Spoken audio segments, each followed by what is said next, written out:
circunstâncias. Não a moral social, que pode ser avaliada de fora e não raro de maneiras contraditórias, mas a moral íntima, pessoal, endógena, ou seja, que nasce da sua própria consciência e não precisa de sanções externas.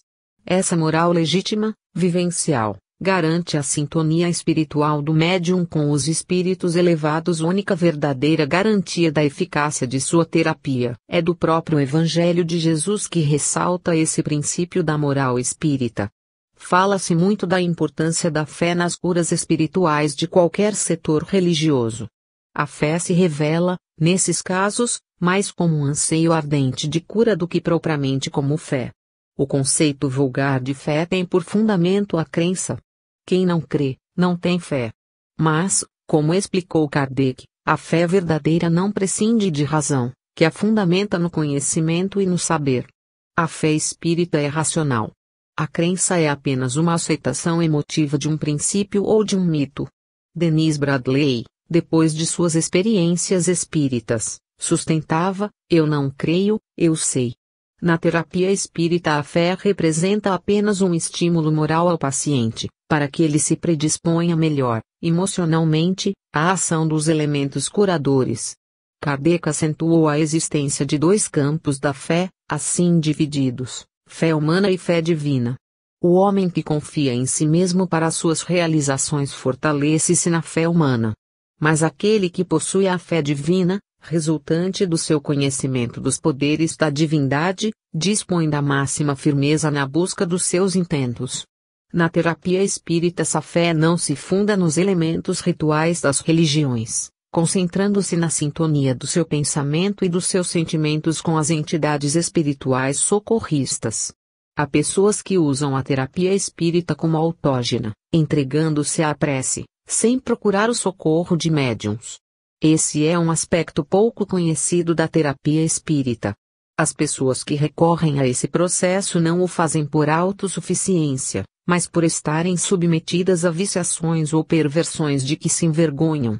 Conhecemos casos de homossexualismo masculino e feminino que foram assim autocurados.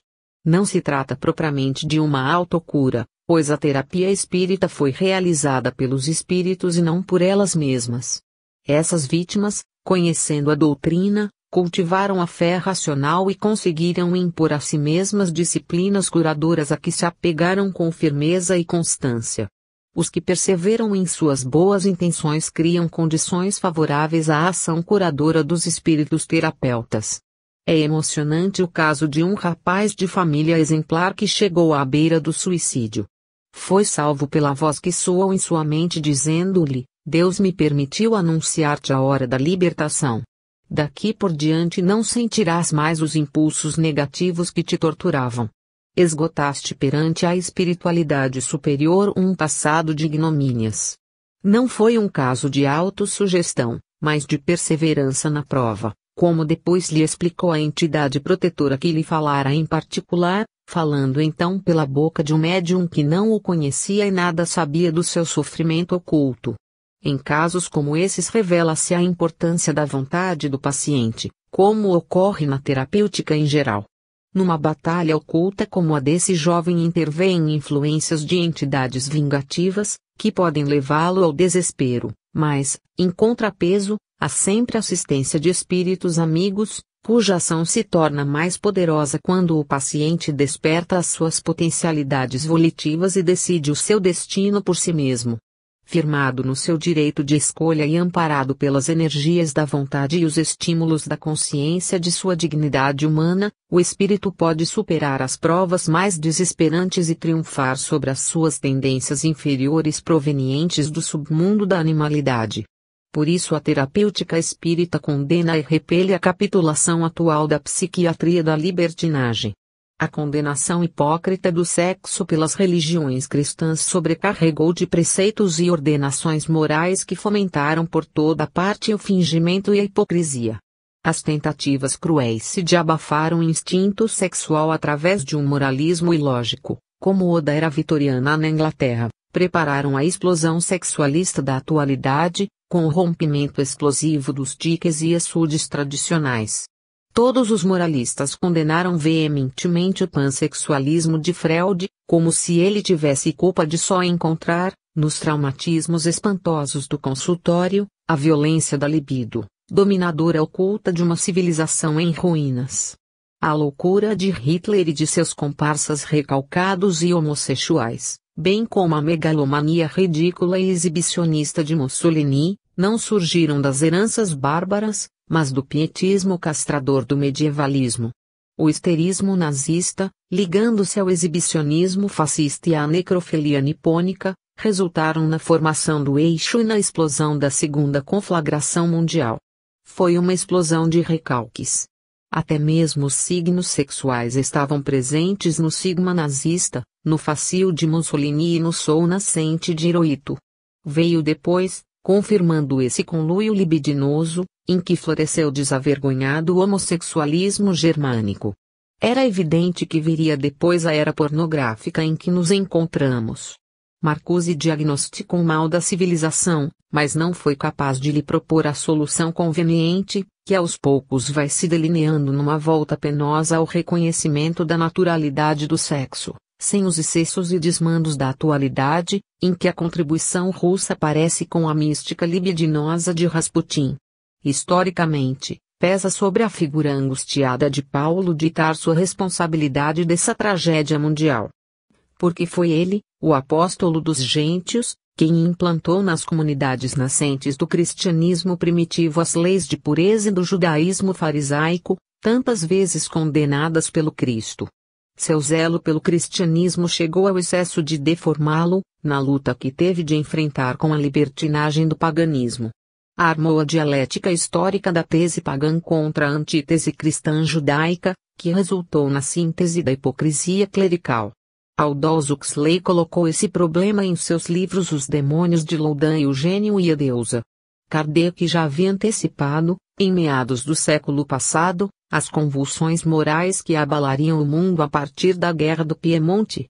Previu a sucessão de guerras e revoluções que se desencadeariam, com surpreendentes transformações sociais, políticas e culturais em todo o mundo, acentuando que não eram catástrofes geológicas, que ocorreriam naturalmente, como sempre ocorrem, mas catástrofes morais que abalariam as nações aparentemente mais seguras em suas tradições. E o remédio indicado para a reconstrução do mundo seria a educação das novas gerações, nos princípios de liberdade, igualdade e fraternidade, o lema da Revolução Francesa que ressurgiria com o restabelecimento ou a ressurreição do cristianismo do Cristo e não dos seus vigários, como anunciaria também o padre Alta, doutor da Sorbonne, suspenso de ordens por suas ideias perigosas. A natureza moral da terapêutica espírita decorre da moral de Jesus, pura e natural, desprovida dos aparatos, rituais e ordenações antinaturais forjadas pelos teólogos. Por isso a terapia espírita, como a de Jesus, não se funda em práticas sacrificiais, em exorcismos demoníacos, em condenações da função genésica do homem e da mulher, mas na liberdade regida pelos princípios básicos da consciência humana, onde e somente nela estão inscritas as verdadeiras leis morais da humanidade. Os atos naturais, exigidos pela própria continuidade da espécie humana, capitulados como pecados veniais e capitais nas tabelas de preços das indulgências, que provocaram a revolta de Lutero, não são considerados como crimes contra a divindade.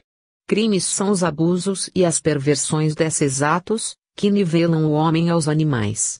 Mas a educação é o antídoto desses desvios. Educação natural de Rousseau, desenvolvida em suas técnicas por Pestalozzi e seu discípulo e sucessor Allan Kardec. Pestalozzi era deísta e universalista, educador por excelência, o homo faber da educação nos séculos XVIII e XIX, mas faltava-lhe a vocação pedagógica, que sobrava a Kardec. Em Kardec havia o doublé do filósofo e cientista, as duas vocações necessárias ao fazer pedagógico, que implica a reflexão global sobre a educação e a complementação experimental da pesquisa científica. Mergulhado nesses dois planos da realidade educativa, Kardec ansiava pela descoberta da essência do homem, da sua natureza última e do seu destino. Entendia, Como declarou tantas vezes, que sem esse conhecimento não podíamos conhecer realmente o educando e dar-lhe, por uma educação adequada, o pleno desenvolvimento de suas potencialidades. Entregou-se primeiro às pesquisas do magnetismo, que lhe revelavam um novo aspecto da natureza humana, e mais tarde, ante a insistência de amigos, ao estudo e à pesquisa dos fenômenos paranormais, que na época explodiam por toda parte. Foi esse o caminho que o levou ao espiritismo, num verdadeiro ato de amor, para usarmos a expressão de Hilbert. Emparelhou-se casualmente com a revolução teológica de Kierkegaard, que fundava na Dinamarca, sem querer, a filosofia existencial. Sua tendência platônica levou-o a sonhar com a República de Platão em termos universais, através da educação integral do homem, no desenvolvimento de toda a sua perfectibilidade possível, como queria Kant e como querem ainda hoje os neocantianos do realismo crítico. Essa relação sensível existente entre a pedagogia de Hilbert e Kirchner com a pedagogia espírita entranhada na obra kardeciana. O princípio grego da unidade orgânica do universo decorre de uma visão lógica superior. A psicologia infantil nos mostra que a percepção da criança em suas primeiras fases de desenvolvimento é fragmentária. O mesmo ocorre com os povos primitivos que se isolam no seu torrão e na tribo com a arrogância de únicos habitantes do mundo. Essa incapacidade natural de uma concepção ampla gera orgulho do exclusivismo racista, da xenofobia, das cidades e das civilizações muradas do geocentrismo e do antropocentrismo. Só o desenvolvimento da civilização, à maneira do desenvolvimento orgânico e da sociabilidade na criança, abre perspectivas para a mente fechada. Os gregos passaram também por esse processo, mas, auxiliados pela sua posição geográfica e por uma capacidade de abstração mental superior, mostraram-se mais avançados, conseguindo imaginar o mundo como uma unidade orgânica e viva, como vemos na sua teoria do ilozoísmo. Do outro lado do mundo estavam os celtas, que foram capazes de imaginar o universo hipostásico dos círculos superpostos de Anunf, o círculo infernal, Abrede, o círculo das reencarnações, Gwynfride, o círculo divino ou morada de Deus. Bastaria esses dois exemplos para mostrar a necessidade das migrações entre os mundos habitados no cosmos segundo o princípio espírita. O aparecimento do indivíduo em Atenas não decorreu do comércio do mar Egeu, mas do único milagre grego que se pode admitir, a avançada capacidade grega de abstração. Sócrates, que partilhou da leviandade dos sofistas, abandonou-os ao perceber o vazio de suas teorias e fundou a filosofia moral. O moralismo socrático preparou, à distância da corriola rabínica dos sofistas judeus, o advento do cristianismo. Kardec reconheceu essa função precursora de Sócrates e Platão e comparou o estágio evolutivo dos gregos ao dos celtas, que Aristóteles considerou o único povo filósofo do mundo. Note-se bem, um povo filósofo, que os romanos conquistaram para se apoderarem de sua sabedoria. Esse apanhado sucinto e fragmentário dos mundos grego e celta mostra a razão da superioridade da moral espírita, que Kardec desenvolveu na França do Iluminismo e da Liberdade. Curar e educar são funções conjugadas do homem na luta pela sua transcendência. Por isso, Kardec as reuniu em suas primeiras atividades em Paris, tendo exercido a medicina, como assinala André Moreio, confirmando as informações de Henri Salce, primeiro biógrafo de Kardec contemporâneo do mestre. Moreio menciona o período em que Kardec clinicou em Paris. Ficou assim anulada a dúvida que se levantou sobre as suas atividades médicas. Por outro lado, é pacífico que ele lecionou ciências médicas em Paris 4. Era uma inteligência onímoda e se empenhava com afinco na decifração dos mistérios do homem. Sua maior realização foi a criação da ciência espírita. Ela lhe custou muito caro, pois teve de enfrentar sozinho uma batalha sem tréguas com todas as forças culturais, religiosas, políticas e sociais do seu tempo. Seu senso e sua moralidade comprovam-se atualmente na volumosa obra que deixou como o alicerce inabalável da ciência e da filosofia espírita. Tratamento de vícios e perversões. A embriaguez, Os tóxicos e a jogatina são os flagelos atuais do nosso mundo em fase aguda de transição. Cansados de recorrer sem proveito a internações hospitalares, as vítimas e suas famílias acabam recorrendo ao espiritismo e às diversas formas mágicas do sincretismo religioso afro-brasileiro. É comum fazer-se confusão entre essas formas de religiões primitivas da África e o espiritismo, em virtude de haver manifestações mediúnicas nos dois campos. Os sociólogos, que deviam ser minuciosos ao tratar desses problemas, carregam a maior parte da culpa dessa confusão. Estão naturalmente obrigados, pela própria metodologia científica, a distinguir com rigor um fenômeno social do outro, mas preferem a simplificação dos processos de pesquisa, que gera confusões lamentavelmente anticientíficas. A palavra espiritismo, cunhada por Kardec como um neologismo da língua francesa, na época, é uma denominação genésica da doutrina espírita. Nasceu das suas entranhas e só ela se pode aplicá-la. Kardec rejeitou a denominação de kardecismo, que seus próprios colaboradores lhe sugeriram, explicando que a doutrina não era uma elaboração pessoal dele, mas o resultado das pesquisas e dos estudos das manifestações espíritas. Entrando em contato com o mundo espiritual, em todas as suas camadas, Kardec recebeu dos espíritos elevados os lineamentos da doutrina, mas não os aceitou de mão beijada. Submeteu essas comunicações do outro mundo a rigoroso processo de verificação experimental. Só aceitou como válido o que era provado pelas numerosas pesquisas incessantemente repetidas e confrontadas entre si. Para tanto, criou uma metodologia específica, pois entendia que os métodos devem ajustar-se à natureza específica do objeto submetido à pesquisa.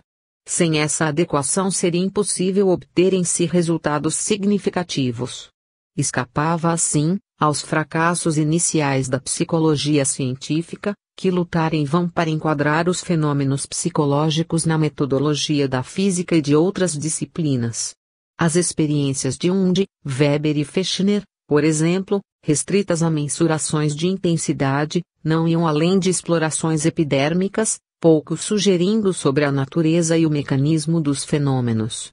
Os fenômenos espíritas, que revelavam inteligência, não eram simples efeitos de processos biológicos e fisiológicos. Eram fenômenos muito mais complexos, que podiam provir da mente ou das entranhas humanas, mas também podiam ser produzidos por forças ainda não suficientemente conhecidas, como o magnetismo natural, a eletricidade, energias e elementos procedentes de regiões ainda não devassadas da própria consciência humana. O inconsciente era ainda uma incógnita. Kardec o abordou quando Freud estava ainda na primeira infância. Kardec deu à Revista Espírita, órgão que fundou para divulgar seus trabalhos e pesquisas de opiniões, o subtítulo de Jornal de Estudos Psicológicos, provando já estar convencido de que enfrentava os problemas do psiquismo humano. Estava fundada a ciência espírita, que os cientistas da época rejeitaram, considerando que Kardec fugia da metodologia científica originada das proposições filosóficas de Bacon e Descartes. A psicologia introspectiva, ainda apegada à matriz filosófica, atacou-o com a antecedência de meio século aos ataques dirigidos aos pioneiros da psicologia experimental. Essa é uma das glórias de Kardec, geralmente desconhecida. Mais tarde, Russell Wallace iria declarar que toda a psicologia não passa de um espiritismo rudimentar, glorificando Kardec. Charles Richet, Prêmio Nobel de Fisiologia e fundador da metapsíquica, discordante de Kardec, declarou no seu próprio tratado de metapsíquica que Kardec era quem mais havia contribuído para o aparecimento das novas ciências e lembrou que Kardec jamais fizera uma afirmação que não estivesse provada em suas pesquisas. Depois desses sucessos no meio científico, numerosos e famosos cientistas se entregaram às pesquisas espíritas, alguns, como William Crookes, com o fim exclusivo de provar que os fenômenos espíritas não passavam de fraude. Após 3 anos de pesquisas, Crookes publicou os seus trabalhos, pondo-os ao lado do antigo adversário. Após a morte de Kardec, Em 1869, Leon Denis o substituiu na direção do Movimento Espírita Mundial, e a Sociedade Parisiense de Estudos Espíritas, que Kardec chamava de Sociedade Científica, ficou praticamente viúva. Mas as pesquisas prosseguiram no Instituto Metapsíquico, sob a direção de Gustave Gelée e Eugène Osti, com grande proveito. Ao mesmo tempo, pesquisas continuavam a ser feitas em várias universidades europeias, como a de Zurner em Leipzig, as de Crookes em Londres, as de Oscherowitz na Polônia e assim por diante. A ciência espírita continuava a se desenvolver. O barão von Rennick-Notzing fundou em Berlim o primeiro laboratório de pesquisas espíritas do mundo, procedeu a valiosa série de pesquisas sobre o ectoplasma, com o auxílio de Madame Bisson. Após a Primeira Guerra Mundial, a ciência espírita continuava combatida, mas ativa. Mas a guerra desencadeara no mundo as ambições e interesses materiais, deixando exígua margem para o interesse espiritual. Só agora ressurge na França, com André Dumas, uma instituição de estudos e pesquisas espíritas. A revista Renaitre 2000, dirigida por Dumas, substitui a Revue Spirit de Kardec. Este breve esforço do aparecimento e desenvolvimento da ciência espírita prova sua vitalidade, apesar das campanhas incessantes e sistemáticas movidas contra ela. Em todos os grandes centros universitários do mundo as pesquisas espíritas prosseguem com resultados positivos. Nenhum princípio da doutrina foi sequer abalado pelas novas descobertas verificadas em quaisquer dos ramos da investigação.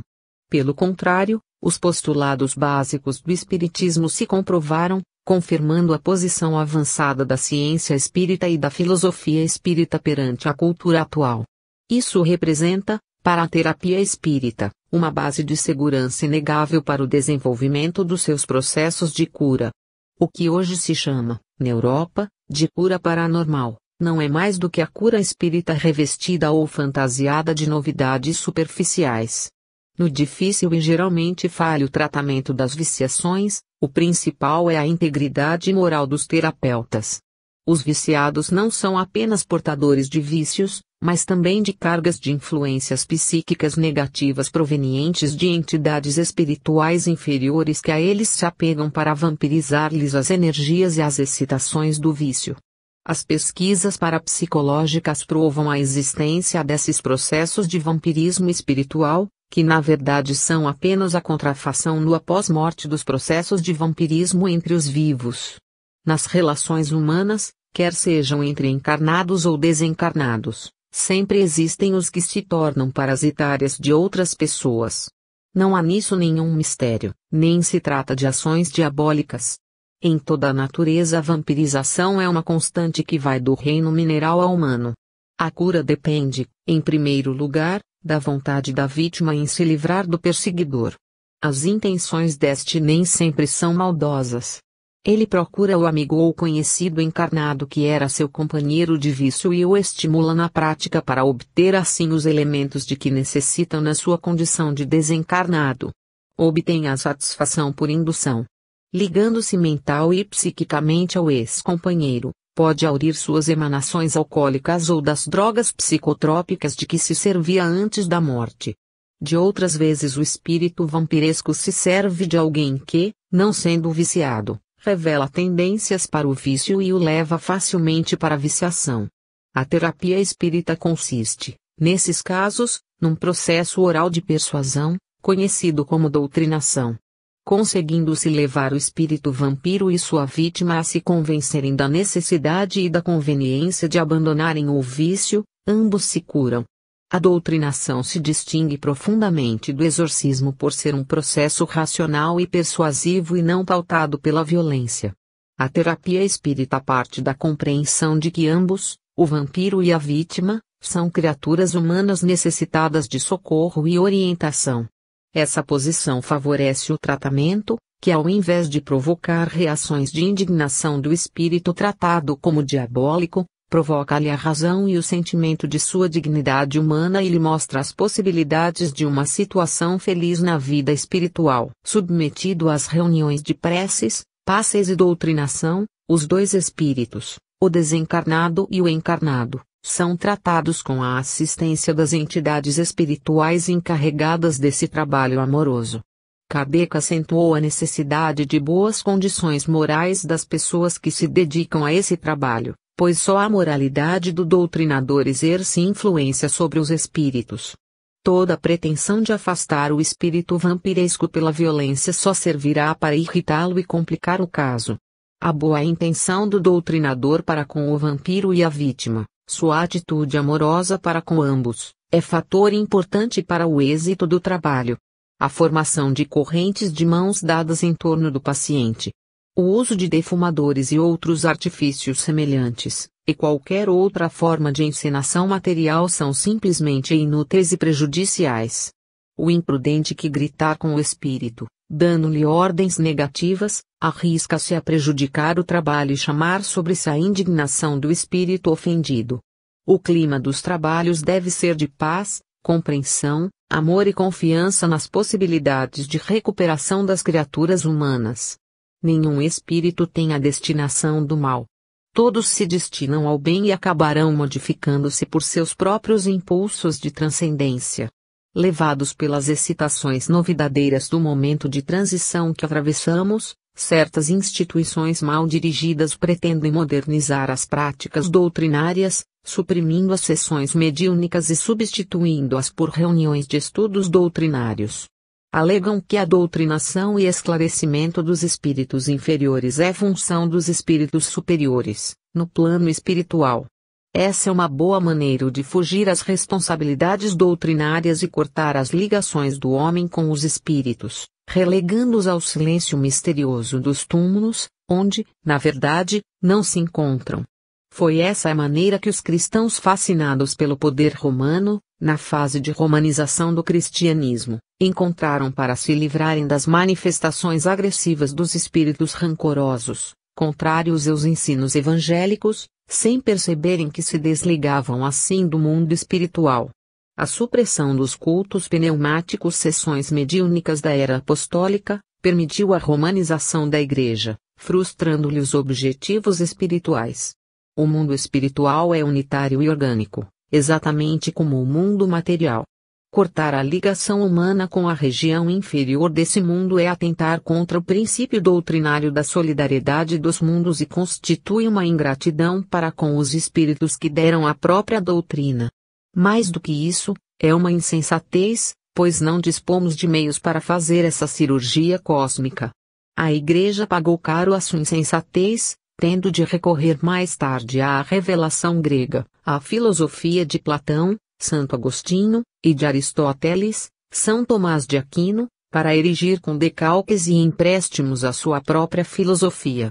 Por outro lado, a interpenetração dos mundos, espiritual e material, faz parte do sistema, ou seja, da organização universal, que não temos o direito de violar em favor do nosso comodismo, do nosso egoísmo e da nossa cegueira espiritual.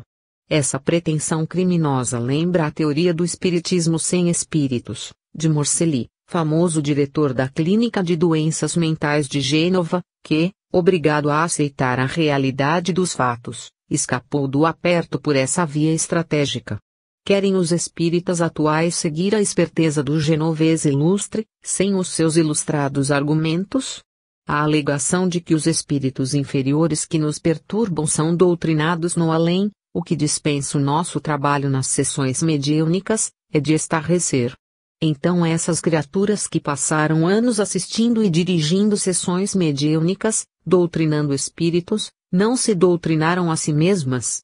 Não viram os espíritos necessitados a que se dirigiam, não ouviram as suas ameaças e os seus lamentos, passaram pelas atividades doutrinárias como cegos e surdos.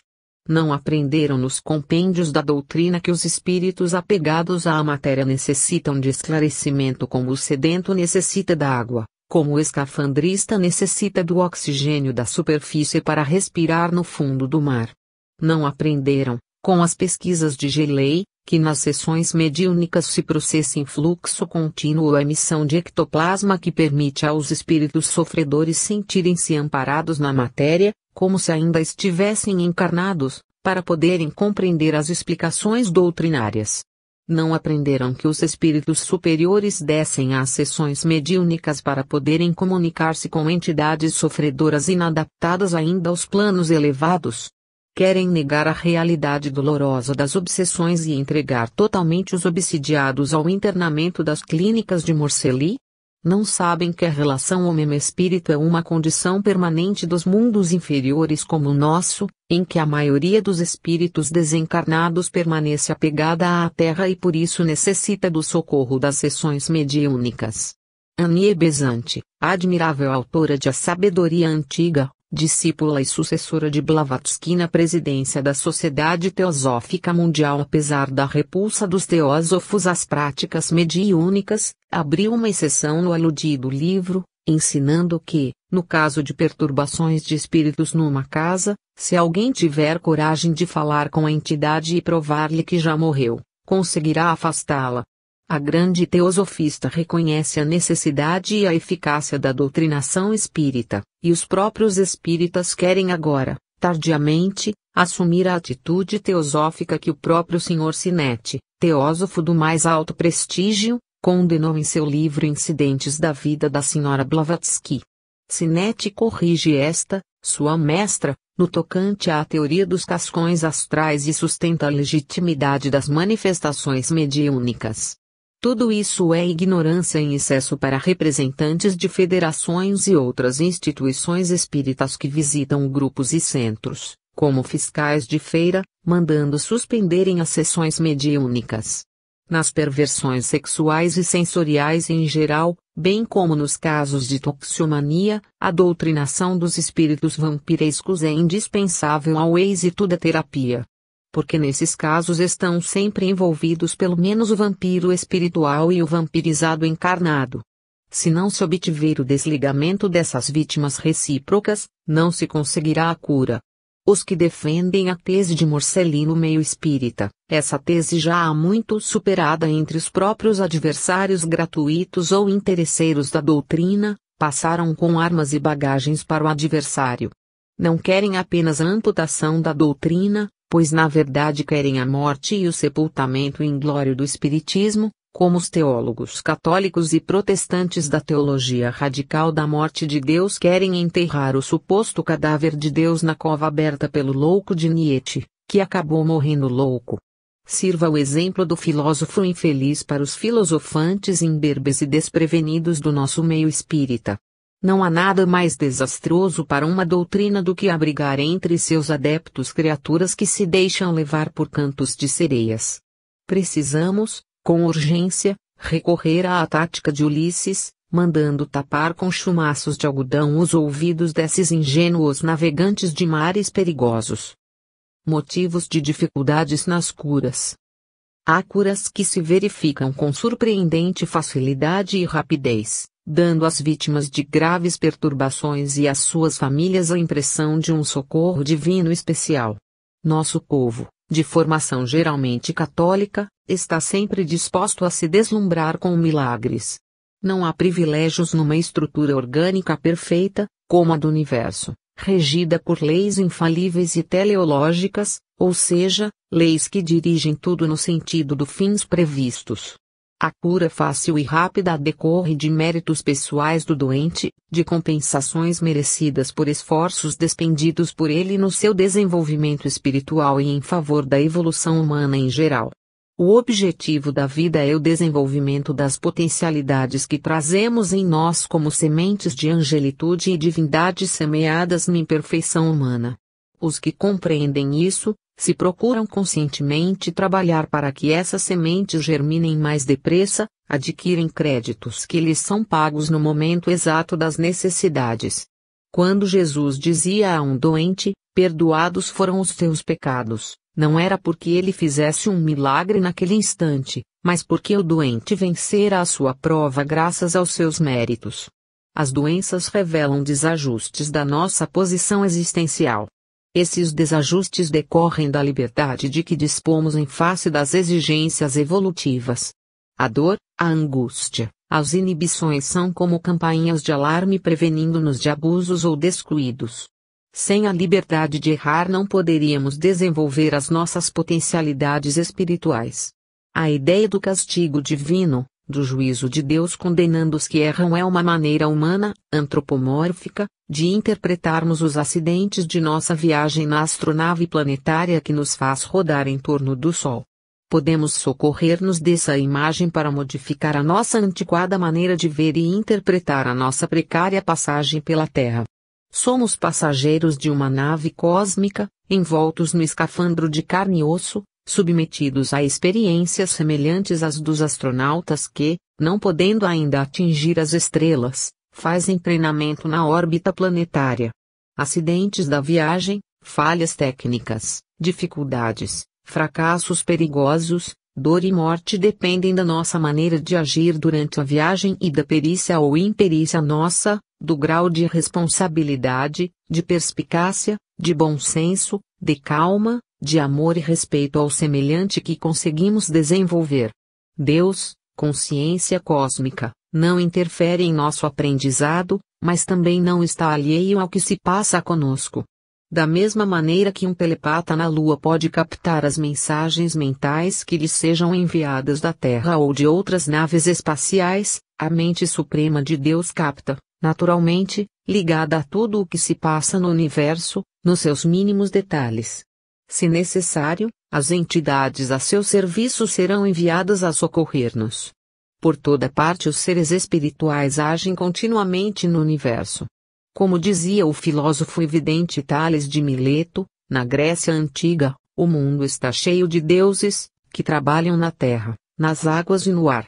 É fácil compreendermos isso se nos lembrarmos da infinidade de seres invisíveis e visíveis que enchem o universo agindo em todos os sentidos, sob uma orientação secreta, como robôs vivos, para manterem as condições adequadas em cada organismo dos reinos naturais e em nós mesmos. Se isso se passa no plano material denso, com muito mais facilidade podemos imaginar essa vigilância infinita no plano espiritual. A providência divina é o modelo supremo, arquetípico, de todas as formas de providência que os homens organizam na Terra. As grosseiras imagens de Deus e de sua ação no universo, que as religiões nos deram no passado, são agora substituídas por visões mais lógicas, racionais e justas, graças aos progressos do homem, no conhecimento progressivo e incessante da realidade em que vivemos. São retrógrados todos aqueles que ainda se apegam, em nossos dias, às ideias ingênuas de um passado de milhares de anos. Mal iniciamos os primeiros passos na era cósmica e já podemos compreender melhor a beleza e a ordem da obra de Deus e a importância suprema de seus objetivos que são, na verdade, o destino de cada um de nós. As dificuldades nas curas pela terapia espírita decorrem, portanto, de nossas atitudes e ações no passado e no presente. Se prejudicamos a evolução de criaturas e comunidades em nossos avatares anteriores, é natural que agora tenhamos de suportar a sua companhia e sofrer a sua inferioridade em nosso ambiente individual. Nenhum mago ou sacerdote nos livrará disso, nenhum exorcismo nos libertará, mas a nossa compreensão espiritual do problema e o nosso desejo natural de reparar os erros do passado nos fará livres através dos entendimentos possíveis que os fenômenos mediúnicos nos propiciam. Como ensinou Jesus, devemos aproveitar a oportunidade de estarmos no mesmo caminho com o adversário, para nos entendermos com ele. Se soubermos fazer isso com amor, chegaremos ao fim da caminhada comum como companheiros e amigos, prontos para novas conquistas em nossa evolução. A terapia espírita nos dá o socorro possível na medida exata da nossa capacidade de recebê-lo. Não é, porém, por meio de atos vulgares e interesseiros de caridade e nem de medidas artificiais de reforma interior que chegaremos a esse resultado. Lembremo-nos do moço rico que procurou Jesus, perguntando-lhe o que faltava para ele merecer o reino dos céus. Jesus tocou-lhe no ponto decisivo da questão, o desapego dos bens terrenos, mandando vender tudo o que possuía e distribuir o resultado aos pobres. O moço entristeceu-se e retirou-se da presença do mestre. Não era a fortuna em si que o prejudicava, mas o seu apego a ela, a sua incapacidade de compreender ainda o verdadeiro sentido da vida. Por isso também a definição de Paulo sobre a caridade, num arrebatamento espiritual do apóstolo, ainda não foi compreendida por nós. O apego às condições passageiras da vida terrena, aos seus bens transitórios, perecíveis, nos impede de abrir o coração e a mente para a suprema e imperecível grandeza da realidade espiritual. Dar esmolas, socorrer as necessidades do próximo são apenas meios de aprendizagem que nos levam à libertação. Temos de ir além, de abrir a nossa mente e o nosso coração para ver, sentir, brotando em nós mesmos, sem nenhum interesse inferior, a fonte oculta que não está no poço de Jacó, mas na realidade ôntica, espiritual, profunda da pobre mulher samaritana. Temos em nós toda a riqueza do universo, com todas as suas constelações e todas as hipóstases da teoria de Plotino, mas continuamos apegados às vaidades e intrigas da terra. A terapia espírita, que é a mesma do Cristo, nos oferece a água viva da sua nova concepção do ser e do mundo. Enquanto essa água não jorra em nós, não seremos curados. Passar de um tipo de mentalidade a outro, no processo histórico, exige enorme e persistente esforço de uma civilização. Num momento agudo de transição como enfrentamos em nosso tempo, esse processo exige modificações violentas que provocam medo e inquietação. O homem atual perdeu a segurança do passado. Suas próprias certezas científicas foram substituídas por probabilidades. Ele se recusa inconscientemente a trocar os seus mitos religiosos por ideias racionais, mas ao mesmo tempo sente-se obrigado a trocá-los, por força do desenvolvimento cultural e tecnológico. O antropomorfismo, que o cevou por milênios nas ideias cômodas de um Deus semelhante a ele e o fez familiar de Deus, é para ele muito caro. Deixar esse Deus familiar pela ideia de uma consciência cósmica o confunde. Como Kardec acentuou, esse processo se torna fácil graças à sucessão das gerações. Já podemos notar o enfraquecimento dos mitos atuais no decorrer dos anos. Toynbee mostrou que as civilizações se apoiam no alicerce das grandes religiões, confirmando a influência da lei de adoração no processo histórico. Não se referiu a essa lei kardeciana, mas reconheceu a sua necessidade básica para a evolução mental e espiritual das comunidades humanas. Esse é hoje um tema pacífico. As grandes ideologias revolucionárias, por mais brutais que fossem, acabaram sempre por se estruturar nas formas de religiões, não podendo vingar sem essas metamorfoses significativas. O positivismo de Comte desembocou, para espanto dos seus adeptos mais fiéis, na religião da humanidade. Os ideólogos da Revolução Francesa entronizaram a deusa razão na Catedral de Notre-Dame. O marxismo converteu-se numa organização fanática de salvacionistas, com a adoração de Marx entre a foice e o martelo, a reverência aos ídolos sagrados da Revolução Bolchevista e a obediência servil às bulas papalinas do Kremlin ressuscitado das cinzas. Mas tudo isso foi precedido de longas e dolorosas metamorfoses conceptuais. A pretensão científica do materialismo dialético foi asfixiada pela falência da matéria no desenvolvimento da física moderna.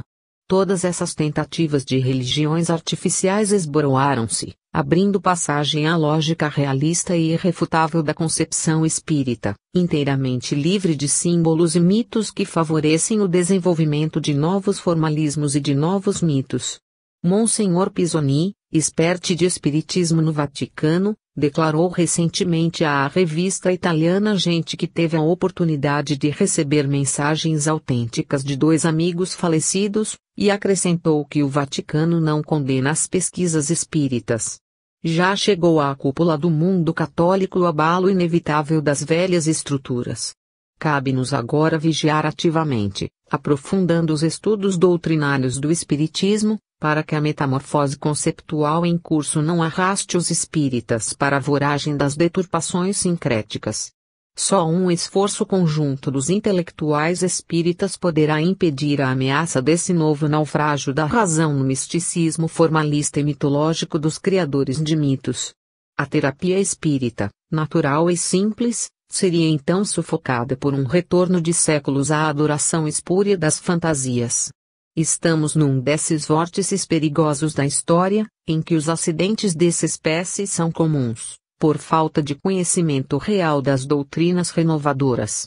Precisamos aprofundar os estudos doutrinários, através do esforço de pensadores espíritas suficientemente integrados na cultura atual e empenhados no desenvolvimento da nova cultura da era cósmica. Temos de dinamizar os nossos esforços na elaboração consciente e esclarecida da cultura espírita, única realmente dotada de capacidade para absorver os elementos válidos da cultura leiga. As culturas, como ensina Ernst Cassirer, nascem e se desenvolvem por esse processo de assimilação seletiva, não sincrética, da herança cultural anterior. Se os espíritas não compreenderem essa necessidade histórica e não se prepararem para enfrentá-las, serão os responsáveis pelo retrocesso ao misticismo obscurantista que já nos ameaça. Kardec insistiu na necessidade de nos firmarmos na razão para não recairmos nos delírios da imaginação excitada pelo impulso de sublimação que levou os clérigos de todos os tempos a se julgarem privilegiados de Deus e agraciados pela sabedoria infusa do teologismo. A imaginação, como observara Descartes, leva-nos a romper os limites do possível. Nada mais apropriado para transformar e acelerar de repente os passos cautelosos na disparada quixotesca. Por isso, o campo do paranormal oferece mais dificuldades para a pesquisa científica do que o dos fenômenos físicos. Miers advertiu que a mente subliminar destina-se à vida espiritual e não à material, que corresponde às exigências imediatistas do mundo sensorial. Kardec esquivou-se ao uso dos processos da vidência e do desprendimento mediúnico para a investigação do plano espiritual, preferindo obter informações dos espíritos, sempre que controláveis, para atingir a verdade sobre o outro mundo. Alegava que os que vivem naquele mundo estão mais aptos a nos fornecer dados sobre ele. O espírito encarnado está condicionado ao nosso plano, mas o desencarnado condiciona-se ao outro. Cabe à razão humana, através de pesquisas adequadas hoje comuns nas ciências do extrafísico, verificar as possibilidades lógicas das informações e proceder às verificações necessárias à comprovação dos dados oferecidos pelos informantes. Kardec considerou importante, como um dos meios de controle dessas informações do além, o critério do consenso universal.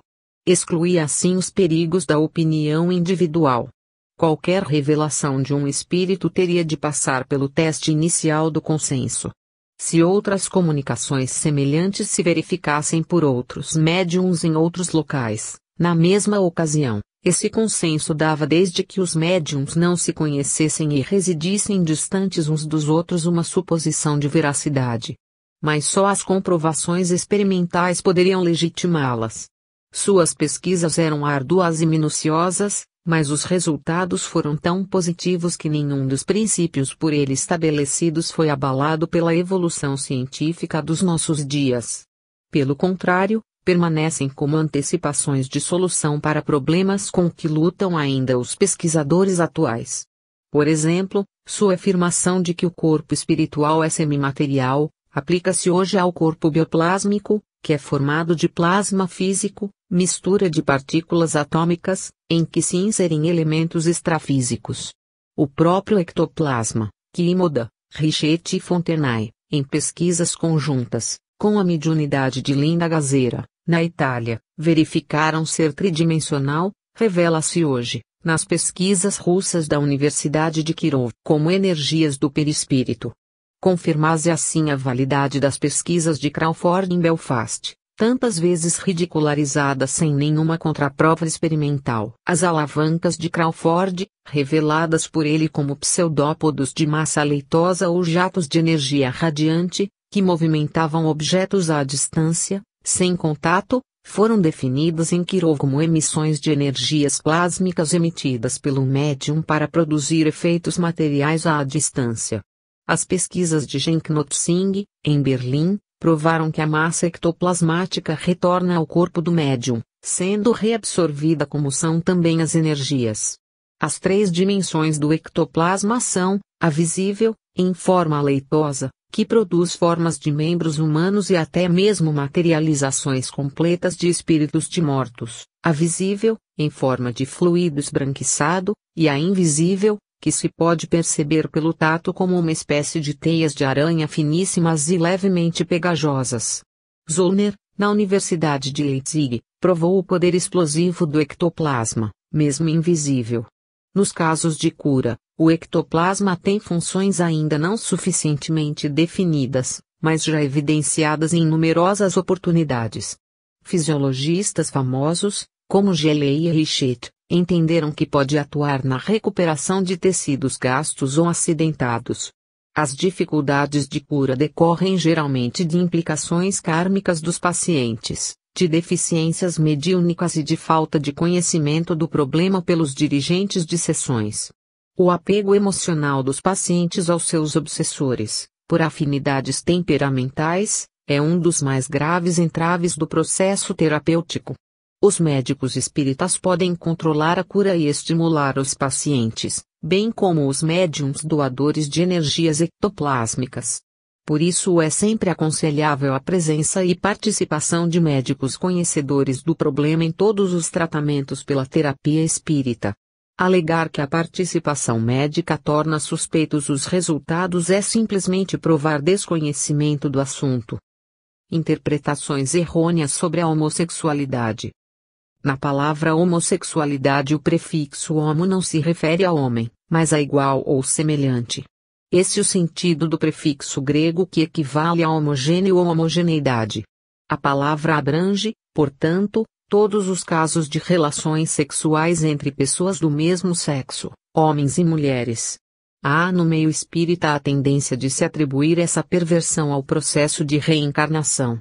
Tornou-se mesmo comum dizer-se que um afeminado revela com isso que foi mulher na encarnação anterior e que a mulher de aspecto e atitudes viris foi homem. O sexo é um caso de polaridade das funções genésicas. Essa polaridade é universal, manifesta-se em todas as coisas e em todos os seres. E a sexualidade é uma das condições gerais do organismo. As leis de evolução determinam o sexo de acordo com as necessidades evolutivas do indivíduo. Sexo forma o karma, mas não é karma. O homem e a mulher são seres complementares. Na dialética da evolução eles se emparelham, formam a parelha humana destinada a conjugar-se e não a opor-se reciprocamente. Essa é uma antiga concepção que vem da mais alta antiguidade. Foi dela que nasceu o mito dos hermafroditas, filhos de Hermes e Afrodite, que reuniam em seus elementos femininos e masculinos. Segundo Sócrates, os primeiros habitantes da Hélade eram os andrógenos, ligados pelas costas, que andavam girando com grande velocidade e resolveram subir ao Monte Olimpo para desalojar os deuses. Zeus os castigou, cortando-os pelas costas, de maneira a separar o feminino e o masculino. Desde então as duas metades se perderam e procuram reencontrar-se e se ligarem de novo no amor, sob o poder de Eros. O mito representa a condição humana total, em que a sexualidade revela sua unidade primitiva, que se diferenciou no tempo em feminino e masculino. As existências atuais confirmam a essência simbólica do mito, mostrando o aspecto de polaridade das funções genéticas do homem. Todos os homens e mulheres são igualmente dotados da sexualidade única, que só se divide e se diferencia no plano funcional. Como ensina Kardec, homens e mulheres têm os mesmos direitos, mas funções diferentes. A natureza humana é una, mas sobre ela se recortam as figuras do homem e da mulher, diferenciando-se apenas pelas exigências do sexo. Mas há nessas teorias um aspecto ainda mais deprimente, que consiste no desrespeito à dignidade feminina. A mulher normal e decente não emprega suas funções sexuais no sentido aviltante que os teóricos analfabetos lhe atribuem. Se um espírito passou pela encarnação feminina para adquirir nela as virtudes da maternidade, da ternura, da paixão pela beleza e a harmonia, como podemos conceber esse espírito aviltando-se e aviltando a espécie humana na fonte sublime da maternidade? Onde estaria o senso dos espíritos benevolentes, a serviço de Deus nos laboratórios da reencarnação, para insistirem na técnica da perversão? Teorias dessa espécie defendidas levianamente no meio doutrinário envilecem a doutrina e fazem as pessoas de bom senso julgarem que somos uma tropilha de ignorantes. devemos ainda atentar para os aspectos científicos da questão. Os desequilíbrios sensoriais podem ser provocados pela educação deformante da criança. As sensações mórbidas provocadas nas primeiras fases da infância levam geralmente a distúrbios perigosos. Freud é ainda hoje censurado por seu pansexualismo, mas os estudiosos sérios de suas obras sabem que a razão o assistia nesses exageros que não eram propriamente dele, mas da realidade queimante que a investigação da libido lhe punha nas mãos de pioneiro. O misticismo religioso, com seu insistente e criminoso estrangulamento das energias genéticas da espécie, das quais depende a sobrevivência humana, produziu o maior número de monstros do que geralmente se pensa. Durante 2000 anos os pregadores de abstinências impossíveis violaram a naturalidade do sexo, entregando suas vítimas à assanha dos espíritos inferiores, íncubos e súcubos, que punham clérigos e freiras em delírio nos mosteiros e conventos. Aldous Huxley nos conta, em Os Demônios de Loudun, como foi estabelecida a taxa especial para a liberdade sexual dos padres celibatários durante o medievalismo. E a hipocrisia e a depravação foram as flores mortais da semeadura de santidade forçada. É inacreditável que, agora, espíritas ingênuos, desconhecedores de sua própria doutrina em que as leis de Deus são as próprias leis naturais, levantem essa acusação monstruosa à lei divina da reencarnação. A extrema sensibilidade dos órgãos sensoriais, apta à captação da estesia, complica-se no homem com o desenvolvimento da imaginação que o leva à busca do prazer. A inquietação humana decorre da encarnação, da prisão do espírito na carne. Mas a própria carne lhe oferece as vias de fuga da imaginação e do prazer. O espírito é a liberdade e quer se afirmar como tal na existência, mas as barreiras do seu condicionamento humano o impedem de ser realmente o que é. O instinto de liberdade o arrasta para as vias de escape. As proibições formais da sociedade e da cultura, freando-lhes os impulsos genésicos e as influências de um passado milenar de abusos e recalques, acrescido das restrições morais que o acuam na consciência em desenvolvimento, geram o trágico pandemônio da libido. Unamuno foi benevolente ao considerar o homem como um drama. Mais do que isso, ele se apresenta na existência como uma tragédia. Veja-se o desespero de Sartre, que, impossibilitado de pôr ordem no caos, precipitou-se no suicídio conceptual da frustração e do nada.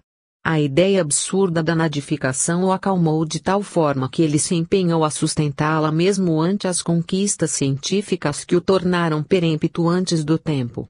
Alguns teólogos medievais costumavam dizer que o homem não pode colher os frutos do paraíso antes do tempo. A simbólica expulsão de Adão do paraíso dá-nos o quadro vivo dessa precipitação. A mulher, considerada inferior nas sociedades patriarcais, representa um instrumento da serpente, símbolo fálico, para levar o homem à desobediência. Agora, como se não bastasse essa injustiça mitológica, queremos também imputar-lhe a responsabilidade do homossexualismo através da reencarnação. O mito grego dos homens bissexuados, que Zeus separou para defender o Olimpo, repõe a mulher na sua dignidade aviltada. A metade perdida torna-se exigência vital, que o homem busca no plano existencial, reconhecendo nela sua aspiração imediata, para fazê-la de novo sua companheira e parceira, sonho e ideal, mãe e irmã, apoio e estímulo, que nos tempos líricos da cavalaria medieval e castelã, senhora e mártir ao mesmo tempo, escravizada ao garrote vil dos cintos de castidade. Ambivalência monstruosa em que a dama sublime era transformada em suposta criminosa condenada por suspeição. Ver num jovem efeminado a reencarnação de uma mulher pervertida é fugir à realidade universal das perversões masculinas, sempre mais brutais que as femininas. Simone de Beauvoir, em O Segundo Sexo, colocou bem esse problema de transferência estúpida e até mesmo covarde. As lésbicas gregas, como Safo, de inteligência e sensibilidade refinadas, viviam numa condição histórica e cultural muito diferente da nossa, integradas numa concepção do mundo que era global, gestáltica e não fragmentária como a nossa. O ideal do belo, que Platão levara à suprema expressão, dominava o pensamento grego.